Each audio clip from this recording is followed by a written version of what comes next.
ये IGRS CM portal पर शिकायत है जिसमें निस्तारणकर्ता AK सिंह जिन्होंने इसमें आख्या लगाया है 22 अक्टूबर 2024 को। इसमें अंतिम लाइन में उन्होंने लिखा है कि आप द्वारा लगाया गया आरोप निराधार है। तो मैं सबसे पहले उनसे ये कहना चाहूँगा कि इस वीडियो को पूरा बहुत ध्यान से देखिए और मुझे लगता है कि अब आपको नौकरी कैसे मिली है मुझे इसकी जांच भी करानी पड़ेगी, क्योंकि जब भी कोई शिकायत आती है तो पहले उसको पूरा देखा जाता है और देखने के बाद जो है रिपोर्ट लगाई जाती है। तो मैं AK सिंह जी, मैं आपकी रिपोर्ट जो है ED को भेज रहा हूं ताकि वो पहले आपकी जांच करे कि आपकी नौकरी कैसे लगी है। इतना पढ़ा लिखा अधिकारी अगर इस तरह का बेतुका बात अगर लिखेगा तो ये बहुत दुख की बात है और मैं अपने मुख्यमंत्री योगी जी से भी ये रिक्वेस्ट करूँगा कि पहले वो आपकी जाँच करें। तो आइए देखते हैं शिकायत क्या थी। शिकायत 2 पेज में थी, जिसमें दूसरे पेज पर एंटी करप्शन पोर्टल की शिकायत थी जिसमें वीडियो लगा हुआ है ना। इस वीडियो में साफ साफ दिख रहा है कि बबीता पांडे 2 लड़कों के साथ आई हैं। अब बात ये आती है कि अगर वो संपत्ति पे वेरिफिकेशन करने आई हैं तो वो 2 लड़के कौन हैं? वो नगर निगम के तो है नहीं, तो ये मैं आपको बाद में बताऊंगा। पहले चलते हैं आगे कंप्लेन पे। और बबीता पांडे ने बिना गेट नॉक किए चली जाती हैं और सवाल ये है कि जब वो कमला वर्मा से नहीं मिली तो वो किससे मिली? जब कमला वर्मा से उनकी मुलाकात नहीं हुई तो उन्होंने वेरीफाई कैसे किया? जिस संपत्ति का दाखिल खारिज कराना है उसका गेट उन्होंने नॉक नहीं किया, जिसका CCTV फुटेज है, तो फिर मिली किससे? जब वो बगल के मकान में गई तो वो मकान राजमती मौर्य का है, जो कि शिवनाथ वर्मा के गैंग की सदस्य हैं, जिसकी रिपोर्ट SDM जी के यहाँ पहले ही लगी हुई है IGRS पे। मतलब इसकी शिकायत जो है 2018 में ही SDM महोदय जी को कर दिया गया था कि ये बेनामी संपत्ति पे दाखिल खारिज करवाने की कोशिश करेंगी, जिस पे वहाँ भी आख्या लगी हुई है और लेखपाल ने रिपोर्ट लगाया। आपने इसकी जांच नहीं की और आपने लिख दिया कि निराधार है। तो चलिए आगे चलते हैं, आगे देखते हैं कंप्लेन में क्या है। अब बात ये आती है कि बबीता पांडे बताएं कि जिन 2 लोगों के साथ वो आई थी वो कौन थे, है ना। और क्योंकि ये ED आयकर के हिसाब से वो बेनामी प्रॉपर्टी के गैंग के सदस्य हैं, तो मैं ये जानना चाहता हूँ कि वो शिवनाथ वर्मा जो गैंग के मेन हेड हैं, उनके लोगों के साथ अगर वो वेरिफिकेशन करने आ रही हैं तो फिर वो संबंधित संपत्ति का गेट नॉक क्यों नहीं की? अब तो सवाल ये उठता है कि पूरा जो ये गैंग है वो मिला हुआ है और मैं साफ साफ ये देख रहा हूँ कि जिस तरीके से दाखिल खारिज हुआ है इसमें नियम की अनदेखी आपके तरफ से की गई है और आप हमें बोल रहे हैं कि मैंने निराधार कंप्लेन किया है। तो आइए मैं आगे आपको साक्ष्य देता हूँ। आरोप में निराधार बताया गया है हमारे कंप्लेन को। तो ये जो ED का लेटर मेरे एड्रेस पे आया है, इसे किस भूत ने भेजा है, किस प्रेत ने भेजा है, अब ये नगर निगम बताएगा। मैं वीडियो बना रहा हूँ और आप भी वीडियो बना के मुझे समाज में दिखाइए, समाज के सामने दिखाइए कि इसे किस भूत प्रेत ने भेजा है। मैं आपको चैलेंज कर रहा हूँ। अगर आपने नहीं बताया तो आपके खिलाफ़ मैं FIR करूँगा। मैं आपको चैलेंज कर रहा हूँ। IGRS रिपोर्ट में देखिए साफ साफ लिखा है 14 दिसंबर को 2018 को हमारे पास जो है एक रिपोर्ट आती है सिगरा थाना से, जिसमें साफ साफ लिखा है कि कमला वर्मा और उनके पिता के बीच में बेनामी संपत्ति का विवाद है। 14 दिसंबर 2018 को हमारे पास एक आख्या आई हुई है जिसको मैंने यहाँ लगाया है, आप साफ साफ देखिए। उसमें लिखा हुआ है कि इन दोनों लोग के बीच में बेनामी संपत्ति का विवाद है ना। अब मैं ये पूछना चाहता हूँ कि आप इतने पढ़े लिखे होकर बोल रहे थे निराधार है, और मेरे पास कई IGRS रिपोर्ट है, कई ऐसे साक्ष्य हैं कि जिसको मैं अगर सामने रख दूं, क्योंकि ये राजस्व का मामला है, मैं पूरा चीज़ सामने नहीं रख सकता, लेकिन मैं आपकी शिकायत ED और आयकर से ज़रूर करूंगा कि आप लोगों ने जिस तरीके का ये कांड किया है ये सराहनीय नहीं है, बल्कि ये आपके लिए चिंता का विषय है, क्योंकि अब आप भी ED के निशाने पे हैं। इसके पहले के IGRS में भी आप लोगों ने रिपोर्ट लगाया था कि जिसने कंप्लेन किया है उनको बुलाया गया था, वो नगर निगम में नहीं आए। तो मैं कॉल रिकॉर्डिंग प्ले कर रहा हूं और आप ये सुन के बताइए कि वो क्या मेरा भूत जाके वहां रिकॉर्ड किया है, या आपके अतुल पाठक जी मेरे आए थे, या आपका नगर आयुक्त मेरे आया था। वो रिकॉर्ड कैसे हुआ? वो जो कॉल डिटेल है वो मैं ED को भेज रहा हूँ कि इस तरह का उल जलुल जवाब जो है नगर निगम लगा देता है कि मेरे यहाँ आए नहीं थे, और मैंने जो रिसीविंग कराया है, जो मेरे पास रिसीविंग है आपके यहाँ का विथ स्टैंप जो रिसीविंग है, वो किसने किया है? वो आपके यहाँ से किसने लगा दिया? जब मैं वहाँ नहीं आया आपके अनुसार तो रिकॉर्डिंग भी हो गई और स्टैंप भी लग गया। तो मतलब आपको क्या लगता है कि आप जो कहेंगे उसे मान लिया जाएगा? मैं अपनी CDR रिपोर्ट जो है, मेरी कॉल डिटेल रिपोर्ट है, उसकी इंक्वायरी मैं करा रहा हूँ क्राइम ब्रांच से, और उस दिन की कॉल डिटेल मैं निकलवाऊँगा और उसको मैं कोर्ट में पेश करूँगा।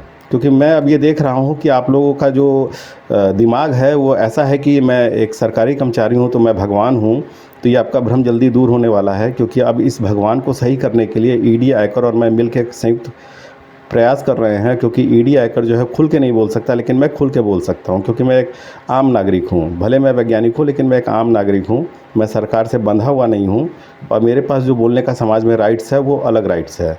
तो अब आपकी जो है पूरी तरीके से सच्चाई जो है मैं दुनिया के सामने ला के रहूँगा, और भले इसके लिए मुझे कुछ भी करना पड़े। हेलो। हेलो। हाँ सर, मैं आया हूँ यहाँ ऑफिस में आया हूँ। आप आ गए? क्या जी? कल बात हुई थी ना आपसे, वो एप्लीकेशन रिसीव कराना था जो दाखिल खारिज हो गया है। तो एप्लीकेशन रिसीव करा दीजिए नगर निगम में। तो मैं यहाँ आया हुआ हूँ, तो आपने कहा था ना हमसे मिल लीजिएगा। नहीं तो सीएम साहब आए हैं, आज कहाँ मुलाकात होगी, आप रिसीव करा दीजिए। कहाँ से आए हैं? मैं 10 वार्ड निराला नगर से पूर्वा से आया हूँ। अच्छा अच्छा, यहाँ देखिए आप रिसीव करा दीजिए। एक अधिकारी बैठे हैं, जरा बता दीजिए इन्हें। हेलो। हेलो। हाँ सर, नमस्ते। हाँ नमस्ते, कौन? हाँ सर, अतुल पाठक मैं बोल रहा हूँ। अच्छा, अतुल पाठक जी, जी। देखवा लीजिए इनका क्या है। अच्छा सर, ठीक, वही सर, वही देख ही रहे हैं, डॉक्यूमेंट देख रहे हैं वही। ठीक है ठीक है ठीक है। जैसा कि मैंने पहले बताया था, पेज नंबर 2 पे जो कंप्लेन है वो एंटी करप्शन की है, और मैं अब उसे खोल के दिखा रहा हूँ आपको।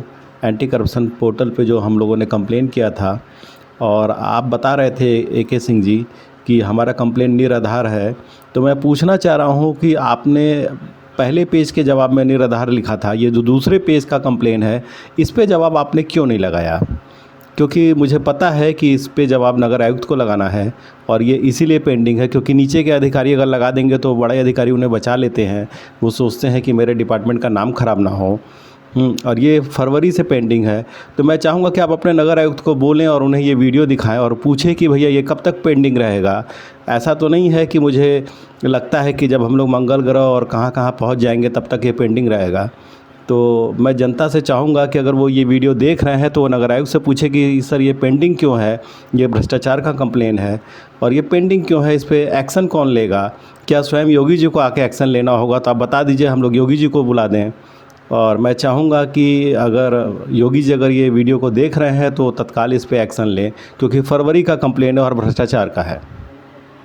और मैं इसके लिए पूरे अंतिम लड़ाई तक लड़ूंगा कि शिवनाथ वर्मा के साथ साथ उन लोगों की भी संपत्ति की जांच हो जिन्होंने इस पर फर्जी रिपोर्ट लगाया है, गलत तरीके से गोलमोल रिपोर्ट लगाया है। तो चलिए अब आगे हम लोग चलते हैं, और मैं आपको बता देता हूँ कि अभी बहुत सारे ऐसे साक्ष्य हैं जो आपको डे बाय डे यहाँ दिखेंगे, और ये सिर्फ मेरा ही केस नहीं है। अभी बहुत सारे नगर निगम के फ्रॉड हैं जो मैं सामने रखने वाला हूँ। और अब आपको लगता होगा कि ये व्यक्ति कौन है, कैसा है, कहाँ से है, तो मैं आपको बता दूं कि मैं कोई अनपढ़ आदमी नहीं हूँ, मैं भी वैज्ञानिक हूँ। और मैं सीधे राष्ट्रपति भवन को भी सारी रिपोर्ट भेज रहा हूँ कि यहाँ पे किस तरीके से दाखिल खारिज होता है, किस तरीके से गोलमोल जवाब लगाया जाता है और किस तरीके से मंत्रियों का नाम ख़राब किया जा रहा है। आपकी इस कारस्तानी से योगी जी का नाम ख़राब हो रहा है, भाजपा का नाम ख़राब हो रहा है, और इसके लिए मैं आपको माफ़ नहीं करूँगा। और इसके लिए अगर मुझे लड़ाई लड़नी पड़ेगी तो मैं कानून से लड़ाई लड़ूंगा। और मैं आपको साफ साफ बता दूं कि आप लोगों ने जो काम किया है वो माफ़ी लायक भी नहीं है, क्योंकि आपने बेनामी संपत्ति वालों का साथ दिया है जो देश को नुकसान पहुंचा रहे हैं, देश के राजस्व का नुकसान पहुंचा रहे हैं। और मैं चाहूँगा कि आपको भी वही सज़ा हो जो देश के आतंकवादियों को होती है। मैं राष्ट्रपति महोदय से ये रिक्वेस्ट करूँगा कि आपको भी उतनी ही सज़ा हो जितना देश के आतंकवादी को होती है, क्योंकि आप लोगों को बार बार बताया जा रहा है कि ये मैटर बहुत ही गंभीर है, बहुत ही संगीन है, इसमें कमला वर्मा की जान को खतरा है, और आप उन्हें बार बार बुलाते हैं कि आप नगर निगम आइए और यहाँ आके साक्ष्य रखिए। अरे आपके पास कोई ऐसा अधिकारी नहीं है कि जो उनके गेट को आके नॉक कर सके? आपको नॉक करने में डर क्यों लग रहा है? आप बताइए। अगर आप नहीं बताएंगे तो फिर आपसे पब्लिक पूछेगी। अभी तो जो है कई NGO वाले आ रहे हैं, वो NGO वाले आपसे पूछेंगे, कई मंत्री आ रहे हैं दिल्ली से, वो आपसे पूछेंगे। क्योंकि मैं आपको बता दूं, ऐसा नहीं कि आप ये सोच रहे हैं कि हम लोग अकेले हैं, हम लोग अकेले नहीं हैं। राष्ट्रपति भवन से हमारे साथ कई अधिकारी मिले हुए हैं जो हमारा साथ दे रहे हैं, जो हमारी पीठ पे शाबाशी ठोक रहे हैं कि आपने बहुत अच्छा काम किया है, भ्रष्टाचार को सामने लाया है।